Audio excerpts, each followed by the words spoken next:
Okay. They're videoing this, so I might get fired, so let's try and keep my job, my family, food. I'm Robert. You don't know me, I'm one of the pastors here. This is Pathway Leadership.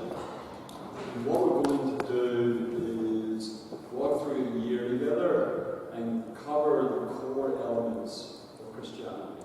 Mission, ministry, mercy, and message. And so for the first 5 weeks, we're going to do mission.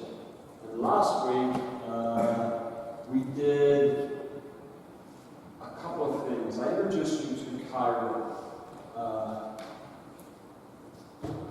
There we go. This is a Greek literary device that they put on the edge, the margin of a scroll, and they stamped it. And then something significant is written here. You should, and you can see it, of course, when they stamp, it goes through the parchment, and you can see the indentation. And so the Christians of the first century, they grabbed it and said, perfect! This actually, we're the people of the way. We have a story. It's something significant happened in the history of humanity. We should mark it. And this Greek was the dominant language for philosophy, for education, for transmission of thought. This idea of mark in the margin. Cairo became one of the first and longest of the Christian symbols. So you still see it today. It's actually in our kitchen in the stained glass pane that comes from my wife's grandfather, who was a pastor here for 50 years, not here in the city. So Cairo is a mark in the margin. You know that again, Paul?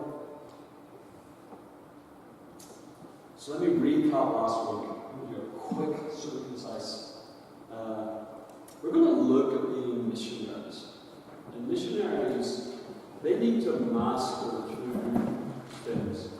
They need to master the audience that they're delivering the message to, and they need to master the message. And last week we looked at how to take grace and truth and combine them into an empathetic explanation.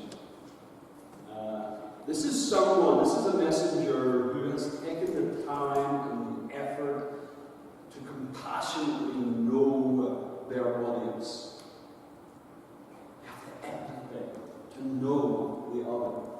And they have equally taken the time and effort to know the message. And there's a clarity to their compassion.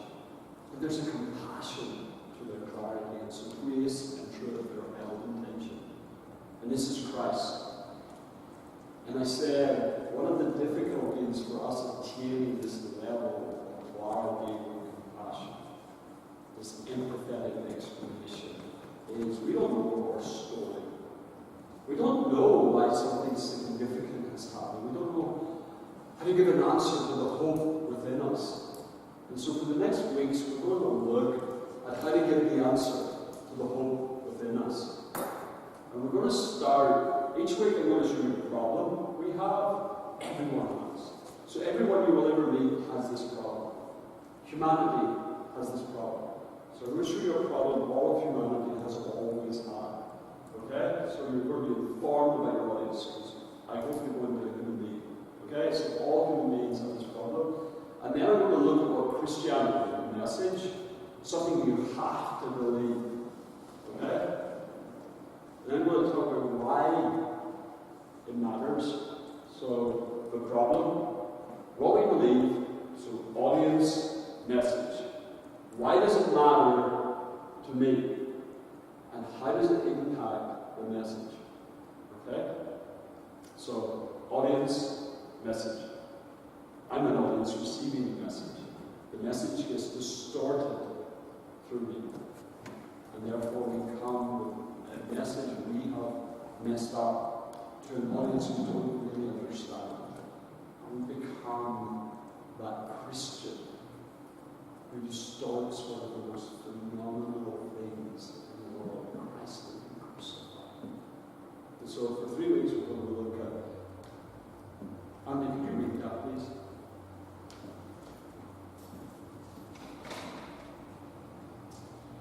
And you shall love the Lord your God with all your heart, and with all your soul, and with all your mind, and with all your strength. Love the Lord thy God with all your heart, soul, mind, and spirit. Each week we're going to take one of these week, love the Lord thy God with all your soul. The week after, love the Lord thy God with all your mind. And the final week, love the Lord thy God with all your strength. Okay? For this week and the next 2 weeks, I'm going to tell you something we believe as Christians that isn't negotiable. If you don't believe it, you're not a Christian. You cannot accurately self-nominate as connected to Christ if you don't believe these theological points. This is orthodoxy. It informs all of our orthopraxy. So this is what we believe, and it informs all of our behaviors. Okay? So love the Lord thy God with all your heart. Sheldon. And I will give you a new heart, and a new spirit I will put within you. And I will remove the heart of stone from your flesh, and give you a heart of flesh.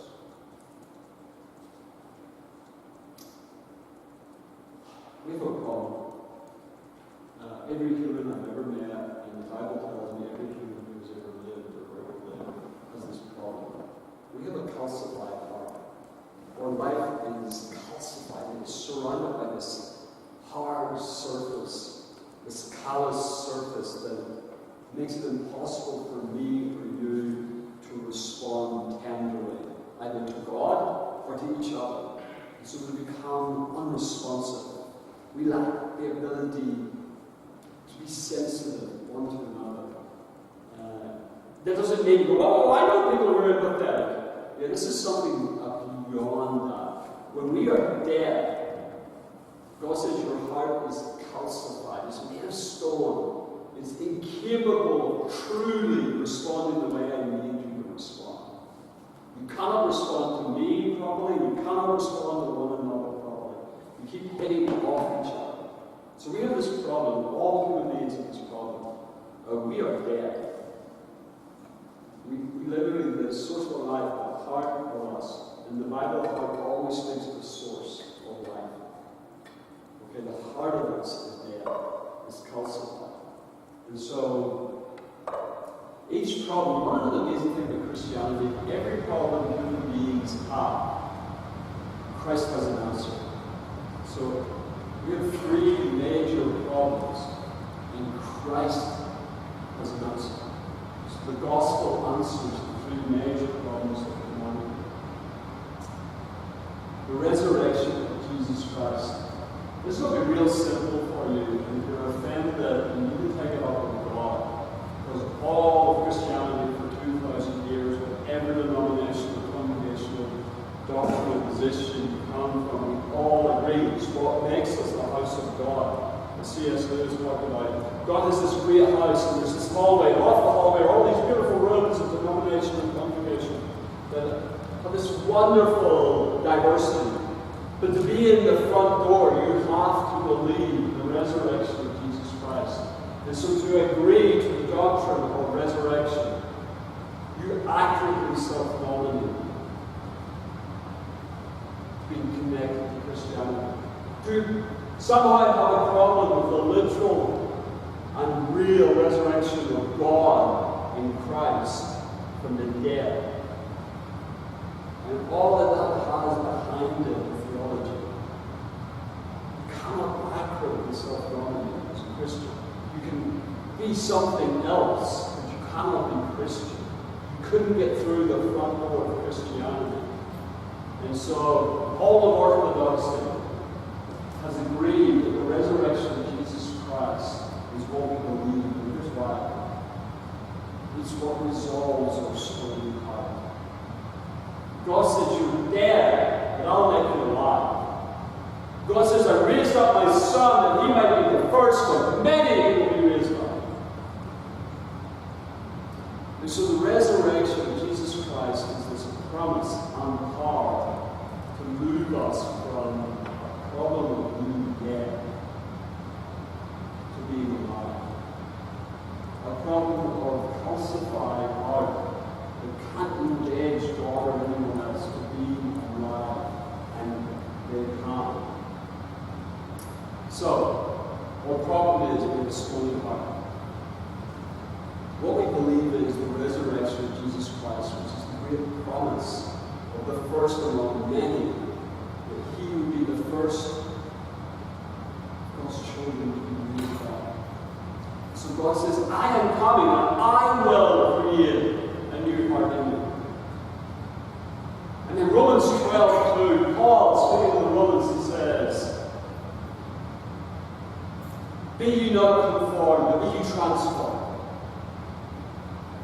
Don't be conformed, be transformed. And then I started this for, I don't know, 2-3 years. I wrestled with this.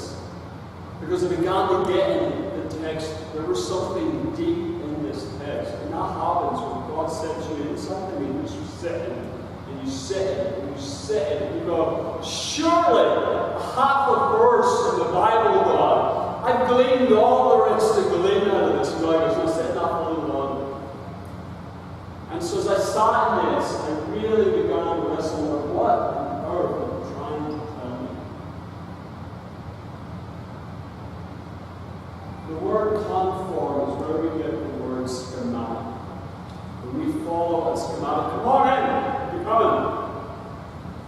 You're awesome, come on in and you're becoming the pathway leadership. Are you coming to pathway leadership? No. Then you can cut into leave quickly. Okay. Right, I'll just nice and tell me what she wants. Maybe it's the bathroom. We caught that video on fire today. Schematic. So, Keith and I, we made on these desks. We constructed on these new, super awesome, super excited that I'm the most important person in the family row at the desk. It's a very, very, very, very detailed desk with lots of moving parts that don't move anymore because we hammered them together. So Keith had these plans that had like 80 steps and little bags that had step number 74 per hard set. And I gotta tell you, there were so many parts that I didn't have it and I didn't have Keith, I would just left. He said, you're right, Andy, we're paying someone to do this. You see, there was a schematic, there was a plan, and we followed it to the letter, literally, the letters on the pieces of wood and the parts. You know, the little parts were the bags, like step 17, and then there was a page of step 17 and all the little pieces of wood that had A and B attached together. That's how you construct things with your minds. You put things together that hopefully were manufactured well, prefabricated so they fit with pink enjoyment, which fortunately they did, and we didn't really mix that up. And that's how you conform. That's how you construct Andy's awesome furniture for her office. That's how you do everything in life. That's how you learn systems, that's how you learn skills, as we follow a schematic. If you want to be a great preacher, there are some simple steps you've got to learn and practice religiously. You know, you've got to have a middle, you've got to have a beginning, and then you better have an end. And near the end, you learn the peak the 3 points you have, beginning, middle, and end. And if you can alliterate them, people will remember them because they're simple rules you follow to have a skill. That's how you conform to knowing, to be, to do. And Paul says to the Romans, hey, whatever you do, don't do that. Okay, Paul says, I won't do, the only way I know to do anything, I won't do that. Because that's clearly how human beings do it. What would you have me do? He said, be ye transformed. Be ye transformed. And I look into this, and the best thing I've ever seen is a caterpillar becoming a butterfly. And you see, one of the things I was curious about, do you think caterpillars sit down together and, you know, a little belly comes up and he's reached that point in caterpillar life where he feels there's a change coming? A little belly's like, he's kind of got a scientific methodology and he kind of goes, no, I watched Uncle Bob do this. You know, and I always come to tell that she did it. And my big brother, John, he did it too. And I watched, and I took notes, and they all, here's what I got, is you take all of your boots off on the left side, and you take off all your little booties on the right side, and then you lay down in the leaf. And then I don't know what happens because nobody saw what happens next. You see, the caterpillar gives itself up to nature. It is encased in a cocoon. And it is transformed into something phenomenally different. And it moves from being land-based to being air-borne. So God says, hey, please stop doing what you're doing to construct something. Give yourself up to me, and I will create someone. And so we have this choice. You see, we have a problem. We can't respond to God prayer, nor can anyone else. And we don't respond to each other prayer. And God said to Ezekiel, hey, you have a problem, and I have a solution. And what the theology of the resurrection of Jesus Christ says, He is seated at the right hand of the Father, and all power is given unto Him. And Christ would say to you, if you would give up and lay down and let me encase you in my life, I'll transform you. I'll give you a life that is tender and responsive both to me and to the world around you. But you've got to lay down like the caterpillar. You've got to give it up like the caterpillar. You've got to allow something to take over and lose control. And allow a power outside of yourself to enable you to be yourself. So you have to believe in the resurrection of Jesus Christ. And whether you want to or not, you have a problem with a stony heart, a dead heart. You see, Christians, why it matters so much to Christianity, to anybody who wants to know about Christianity,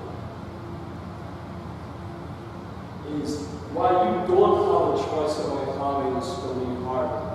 And you're not allowed a choice if you want to be Christian with the resurrection of Jesus Christ and be seated at the right hand of the Father with all power given unto Him. You don't have any choices in those two truths. We are dead in ourselves, and everything is in Him alive in heaven, seated at the right hand of the Father. These are things we cannot change, and we cannot choose. And yet somehow God, in a way I don't understand, decided, I'm going to give the Christians a choice. These crazy Christians are going to get a choice. I'm going to use the most foolish state of hearts on them. I'm going to give totally depraved people a choice. And here's our choice. I'm going to agree that I have a broken, busted, dead life that is unresponsive and has no tenderness, either to God or to the people around me. And I'm going to believe that He was raised from the dead, that I might be raised from the dead, and that He is seated by the Father, and everything is His. And He wants to share that everything with me. And He is going to make me alive, and I can't tell you how. So I'm going to give up constructing my life through belief in behavior. See, there was a time in my Christian life where I fronted, built Christian blogs, quiet time, prayer, fasting, tithing, attendance to church 4 times a week. I did everything I could imagine to construct a life of piety. And if I could get it all together and call myself that my sins weren't that bad this week, I would feel really empowered to tell people about Jesus and to preach and to reach and teach and do stuff. But you know, when the tower tumbled down, so I've got a 16-month-old, you know what we play at? The neighbours call him Baby Bam Bam from the Flintstones. And we built little tower blocks, because he's boy. And I don't know if you're also this, because I'm going to do it. And John and I, we built blocks. And then John comes in as the giant, and boom! The tower goes down. And then Daddy, with endless patience, builds the tower back up again. And John comes in, Baby Bam Bam, boom! Scattered the wind. Daddy piles it all back up again, and we build the tower again. That is most of Christianity's experience with Christianity. We get our little building blocks of discipleship, and discipline, and belief, and behavior, and we go, that tower told me to believe this thing, and I'm going to believe it even if it sounds as daft as a brush. And you know, I don't really understand this, but I go to my quiet time. I'm going to get in that new version so they can see me do it. So that I will not do it because I don't really want to do it. And then I'm going to get that accountability eyes thing on the laptop with my guy, you know, and then I'm just going to get my sister to make sure I don't do that other thing that women do, you know. And whatever it is you do to get the blocks to stay together. Thus constructing your Christian life through belief and behavior, where you're dependent on Him. The other version is the resurrection of Jesus Christ, where you say to God, I don't understand this, but your mercies have to be new every morning as I wake up. And that life you gave me yesterday seems to have died in my sleep. I don't really understand how, but somehow the life you gave me yesterday that was working so well, it died while I was asleep. I don't really understand how, but it happened. So each morning at 5 a.m. I wake up and I go, Lord, I cannot be a Christian today. Would you create in me a life that would be tender to you and others, that would respond to you and others. And every day I lay down before I get up and say to God, would you make me a Christian today? Or every day I get up and determine that my beliefs and behaviors would be sufficient to keep getting bound down the way. That if I pile my little blocks up fast enough, sin won't get in and destroy it. And I can construct a life that won't fall down. But you know, I've experienced every time I decide to get out of bed and build, it falls down eventually. Every time. The great is the loss thereof. And every time I start with the foundation of Christ create, everything that happens after this is indestructible. There is no beauty bound that we can get to. Except for me when I decide, I don't want to create anymore because I'm helpless. If you're creating, I'm helpless. If you're creating, I'm helpless. And if I'm constructing, I'm in charge. See, the problem isn't negotiable. We are totally created beings or are dead in case of the storm. Callous beyond words. It doesn't matter if you agree or not. Christ is risen. And He is risen indeed. He's seated at the right hand of the Father. All power is given unto Him, whether you agree or not. But if you are connected to Christ, you wake up each morning and you decide, I'm going to construct my life through belief and behavior. Or I'm going to depend on my Master who is resurrected to create a Christian life for me. And I'm either going to rely on my accurate beliefs and appropriate behaviors. I'm going to put them all together in a little pile. And I'm going to join myself with people who agree with me. And we're going to pile up all our little piles together and have a Christian pile and be right. And then we're going to go out.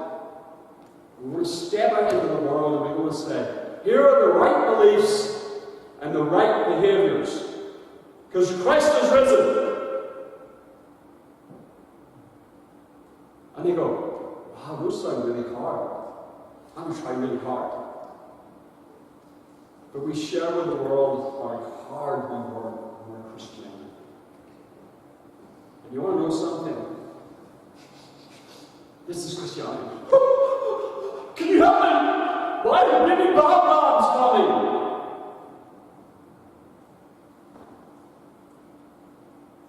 And Billy Bob-Bomb is as big as the world. And you go out and you talk about this resurrected Jesus, and you're frantically building. And you come among each other and you're frantically building. And you can't afford anybody not to have the right beliefs.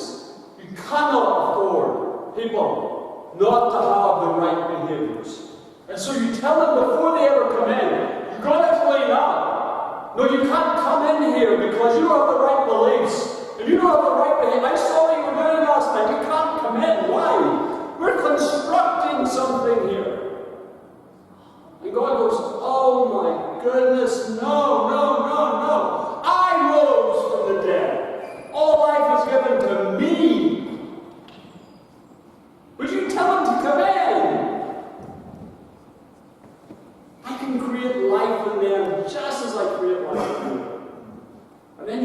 side, and you go, I'm me because of someone else. Anything you see that you're impressed by, it came from someone else. You just have to come out, my God, this is awesome, you have to build a thing. Because my master was resurrected. So, give an answer to the hope within you. And it can't be that, let's double check, it can't be that 40 minutes. Oh, sorry. 26 minutes. Getting faster. No. Last week I had to explain it all to you. 26 minutes and 9 seconds, 0.62. Do you know it's crazy you want to sit here about length of time when I describe the resurrection of Jesus Christ to you? You don't have that long. Your audience is not going to get that long. And almost no one in this room has my skill. So you're not going to be able to present it the way I did. So people listen to someone like me for 26 minutes. In fact, you crazy people listen to someone like me for 43 minutes every week. And then your podcast is afterwards, you're crazy people. Most people aren't going to give you that. So the premise of these bookmarks, these significant marks in the margin, is you're going to create a story. In the vernacular about the resurrection, the crucifixion, and the incarnation. The resurrection, the crucifixion, and the incarnation. And this week is resurrection. Love the Lord thy God with all your heart. I grew up in Ireland in the conflict, and for 24 years of my life, I grew up in urban terrorist conflict. My earliest memories were self-reliance. I can, even today, after 20 years, tell you where everyone in this room is and where every exit in this room is and everything about this room at a glance. It took me years of therapy to be able to sit and not look at the major entrance with my back to the wall. I have such great tactical awareness because I grew up in conflict. 20 years ago, I met a lady who says, Robert, if you will depend on me totally, I will give you the power to be yourself. And for the last 20 years, I've lived outside of myself, depending on another to be myself. My resurrection story. When someone asks me who are you, hey, what's wrong with you? I talk about going from self-reliant to other-reliant in under 60 seconds. Even taking the time for you to get the subtlety of that, it was under 60 seconds. I talk about someone who was completely self-reliant. In a self-reliant culture, who gave up everything and became other-reliant to find authenticity in self.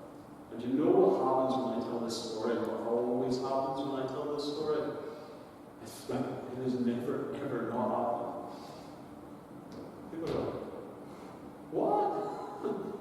what do you mean? See, did you notice I didn't use any Christian vernacular? Like, if you don't know who I am, you couldn't guess what my worldview is from that story. Are you a Buddhist, Robert? By the way, that's the favorite one. They almost immediately lead to Buddhism. I have no idea what Buddhism doesn't actually teach that. It teaches something like that, but not, that would be really odd for Buddhists to say that. I have friends who are Buddhists. My therapist is Buddhist. It would be really odd to say it that way. It wouldn't really express Buddhism correctly. In the Western world, Buddhism is not expressed correctly. But people jump to Buddhism, they never jump to Christianity, which is so well known as self-reliant. But what they really do is this, is I cheat the system as a missionary. What's your name? Dave. Here's what the missionaries normally do. Dave, my name's Robert. Can I have a few minutes of your time, please? It's really important that I'm not bothering you again, I promise. See you later, he says. Hey Dave, I'm Robert. Then I'll meet you again. I go, how you doing? What's up, David? Because I remember his name. Oh dear, hi. Are you married? Oh, you're married now. Clearly, yeah. And who's your mom? What's your wife's name? Where do you come from? Delaware. I haven't been there yet. I suppose you're really pretty this time of year. See, in about 6 months, I'll be really interested in you. You're finally going to go, what's up with you? You crazy mad Irish man. Is it just because you're Irish? I don't think all the Irish are like you. No, they're really, really not. Especially where I come from. We've been killing each other for generations. You just happen to be the right audience. I'll give you my resurrection story. Hey, I used to be completely self-reliant, really keys to doing effort, and I found myself understanding myself and being myself. And that's actually the 22nd version. And then I just go, what are we talking about? And then I'll watch it, so I get to move on. And then every day I've ever met, and if they're married, their wife's going, you know, nudging the ribs, and you've got nudging the ribs. Don't let him get away! What on earth did he mean? And I go, you know, that's a longer story than a minute. Do you want to grab a coffee? See, now you're asking for my time. And now it's gone from a few minutes of your generosity to longer on my generosity. And I'll wait until you come chasing me. I'm going to be all about you. I don't even care if you ask me again. But what are we talking about? What is wrong with you, Robert? I find something outside of myself, being myself, and I'm okay with myself. What's wrong with you? I want to know something. Never feels. You get me people, and they get to hang around me, and I'm all about them. And they're going to start poking at that, because that's weird, that's different, that's not the same. And then eventually I said, you're not a coffee share. Oh my God, so me. I work for that church, they never let me do anything. I don't have free time. And they'll pay for it, crazy people. Oh my God, a couple of years. Well, you drank it all lunch. It's not sober for 4 years. But yeah, I got sober because I provided something outside of myself to be myself. I was meant to be sober. Every time. They want to know what I mean, especially if I don't mention any Christianese. Every time. All over the world. I stopped counting after 33 nationalities because I realized it was all equal. Then I realized 33 was big enough for me to use all the time because it never feels that if you're all about them and you know what you're talking about, they'll go, whoa, can I have that? Can I have that? Can I have that?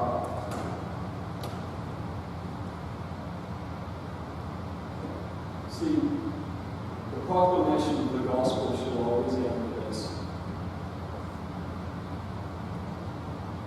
An empathetic explanation starts this way. Master, who am I? Who are you? Repeat, run. But today we go, who is he, Lord? How can we understand him? I got it.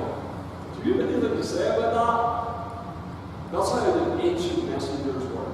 On the knee, Lord. Message. Doesn't belong to me. I'm just transmitting someone else's words. Get up. Run. Get to the audience. Boom. And the same thing as started it. Repeat back to my master his message. When I get to you, I answer any questions, concerns, or comments you have about the message. Because I'm the expert on you and my master's message. Because I live a life that is relying on another. You can see that. You can see that I live differently. I'm not constructing something. And everyone you know is constructing their life. So, questions, concerns, comments. We taught the cycle 44 weeks. Oh my goodness! I didn't even notice you the whole time. So you have your declaration, like people that correspond to the story, like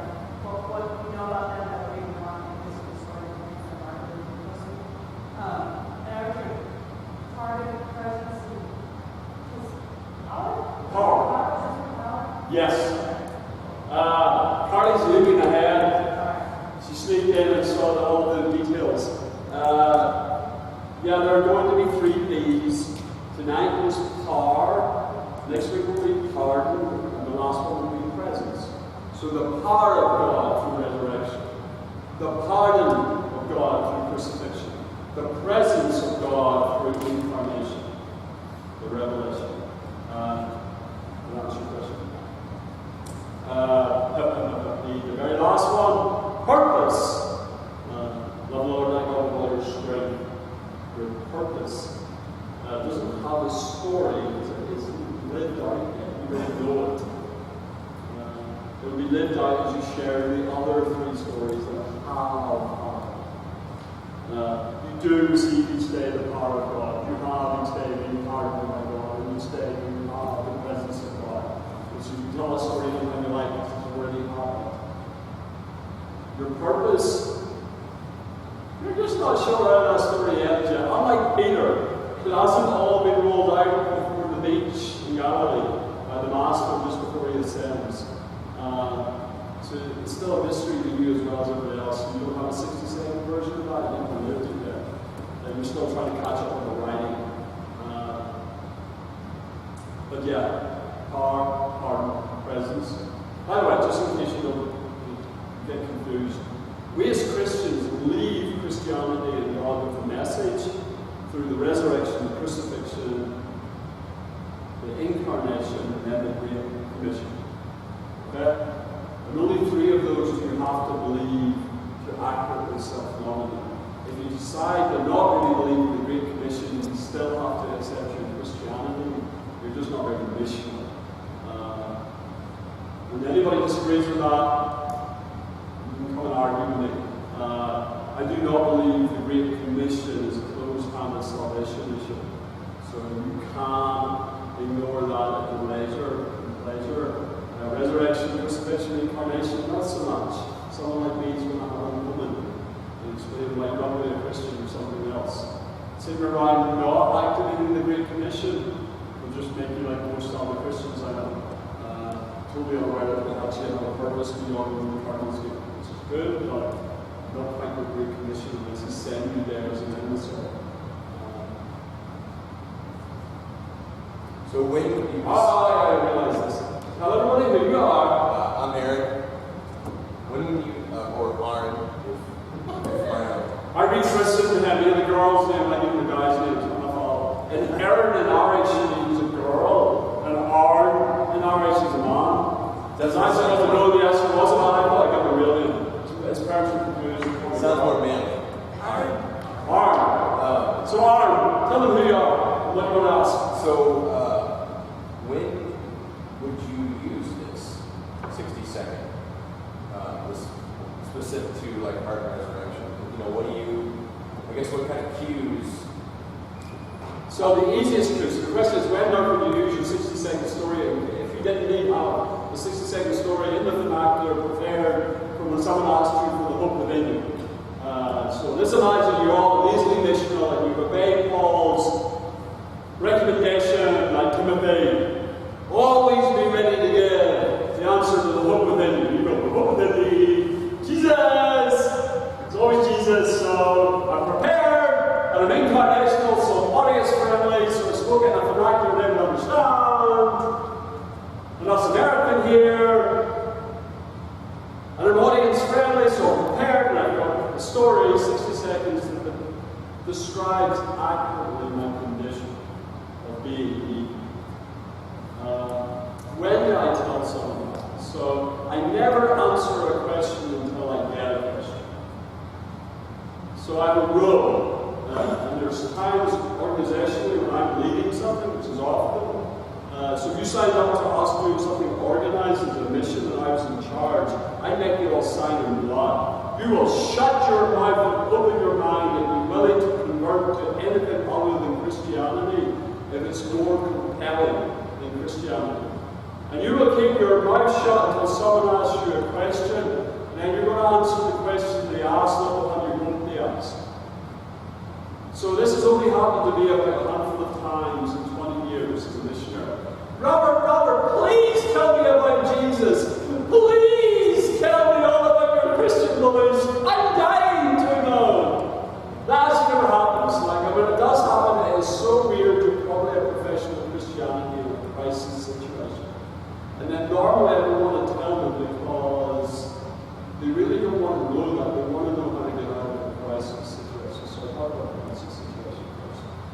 if you ever get someone just running up and grabbing you by the legs, begging you to tell them about Jesus, take a moment and wonder what's going on, because that should be weird. So when I actually tell it, is when someone walks up to me, and it's usually when no one else is around, and they go, what's going on with you? And there's something different about it. Hey, we've been talking, and this is usually one of my favorite. You know, I've been talking to people about you. So the neighbors and else have been talking about you, and they go, I know. Or, here's my favorite of all time, and the one most likely, the one I do for a living professionally, and they know what I do for a living.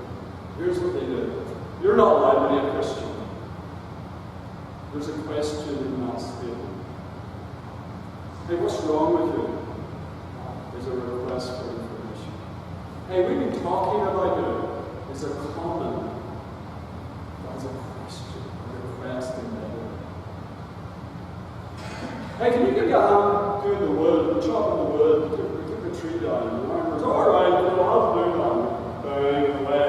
And you stop for a minute, and you're ready to collapse, and you're nowhere near as fit, you know, when you're in college, and you're like, how are you doing? How are you life getting on? You know, we were talking about you too.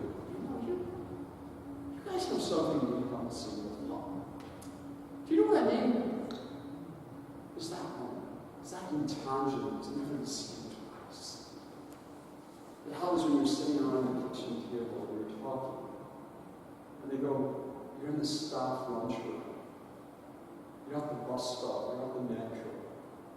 You're stopped beside that person at the 30th time this year. And they go, what? Should I be asking them? You just really don't have to say, what have you got? It's just something about that. And it's a million versions, a billion versions, 7 billion versions. Of, I don't know how to ask you why you're different, but you are. Now, you can get really into the clever, walking into a real audience and going really masterfully go, oh, I think it's the resurrection story. But if you're not that clever, here's the one I always default to, is my actual conversion story. So I believe everybody meets Christ through one of these as a major argument. One of them being the Hochschuh argument. The incarnation, the crucifixion, the resurrection, that's the one that gets you the money blow. That's the one that catches your attention. And for me it was, hey, this guy John says you can do anything. Here I am to take me. Because in the 19th of March 1995, a Christian man, after hearing 15-minute graphic description of growing up in hell, responded with a smile and, yeah, my God can do anything, and he walked away. And that declaration of power was what I needed to engage God. So for me, when I'm not being clever, when I'm not pretty sure I know, I just default to me. And I answer the question literally. And I just give them the one that resonates most deeply with me, which is just happens to be tonight. I found a power outside of myself that enabled me to be myself. And that's the shortest version I have of that answer. Is that what you mean? Mm-hmm. And that's exactly what the guy and girl says too. Yeah, what do you mean by that? And then I go, it's not going to be fast enough, we're doing wood. Or do you got enough? I don't have enough. That's my favorite line. I don't have enough like that. I don't know how to do it quicker than that. Do you want to grab a coffee sometime? Do you want to come to dinner? Want to come to the poker? Okay. Be clever. Know your audience. So if it was hard, and he's like, I didn't know, I just want to call me hard and so hard, that'd be good, you know, like, if you want to go grab a game of poker, I'll have a few lads over there. You want to come? And come an hour early, we'll do dinner. Can you feel this? Can you feel how organic that is? Can you feel how normal that is in St. Louis? I've got a couple of tickets to the game on Monday night. You want to come? Wow, Frank Thurman's going to be raging with his tickets. You know, not real. But you understand, imagine calling up your friend. Do you I need it. My neighbor asked me the question. And your buddy in church going, ah! The best idea you have my front row seat, sit tickets to the game. How clever you are. Imagine being Christians on mission going, sure. Sure. Tell me how it goes on the train. Do you know anybody who's going to turn down tickets to the game? That's how you answer the question. You know, what's that mean? I got a couple of tickets to the game. You want to come? I got it. Do you want to come? I got away with loving you. I saw the information. You want to come? And we'll talk about it there. And a game like that, all game. Oh my goodness, are you kidding me? Ours! Missionary delight. When I thought baseball, I was like, Jesus! 44,000 people trapped with me in the stadium. Time to talk to them all. I'm like a flash. You know, baseball is like made in heaven for evangelism. It's like hours of laid back conversation. You can get them off drunk so they'll listen to it. Comfortable audience. What think of baseball? Did that answer your question? Yeah. Do you smell how simple this is? I'm Lindsay. Since your strategy